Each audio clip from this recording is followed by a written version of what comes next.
So I think that the mandate for CBC is to have a well-informed citizenry that's equipped to participate in a democracy, not as consumers, but as participants. Making them empowered agents of activity, of change in their communities, highlight local stories and do so in both official languages. And also multicultural in nature, we're trying to do a lot with less, and it's just not possible. We've hit the point now where there's been a critical mass of cuts to the CBC, which will make it impossible to do all the things we're asking it to do. Well, I don't think it's a secret that Stephen Harper doesn't like the CBC. I mean, it's part of his ideology is to prefer the private over the public. And anytime we ask a question about CBC funding, the hoots and hollers from the backbenches shows that a lot of this is about conservative reaction against CBC. And what we're seeing right now is a government that is cutting the CBC because it wants to.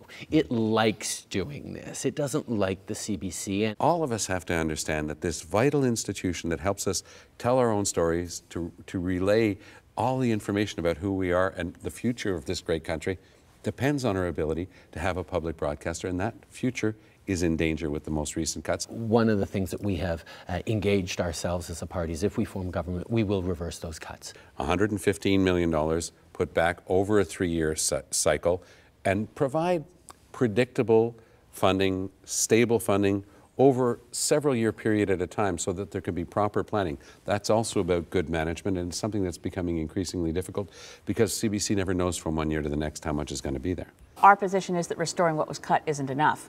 The $115 million that was cut must be restored, but our platform in 2011 called for $100 million next year, $150 million the year after that, $200 million after that. So $450 million additional just to get CBC back to where you don't have the feeling it's being starved to death. We need to be investing in things that are going to continue to keep us on the right path, keep us growing, keep us celebrating our strengths.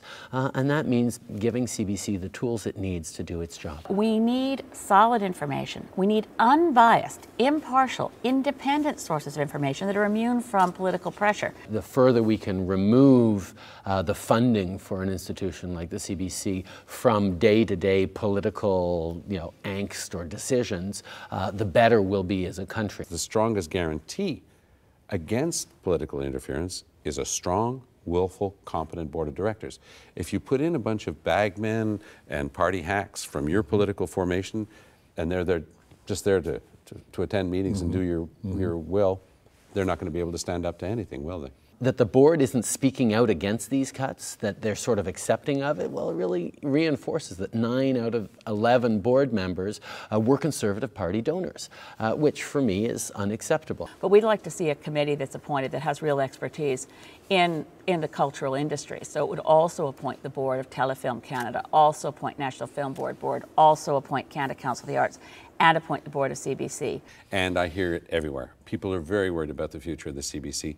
They really love their public broadcaster. They understand its importance, but we've got to get to the next level. So for example, as we're hitting the digital era where we're building new platforms, it's the worst time to be cutting back. CBC will always be an important tool, an important means of drawing Canadians together and helping us dream big about the future. But we really need CBC more than ever to speak to what's happening to us as a country and connect from coast to coast to coast in both languages across all time zones, reaching every region and relevant to every region. We need CBC more than ever.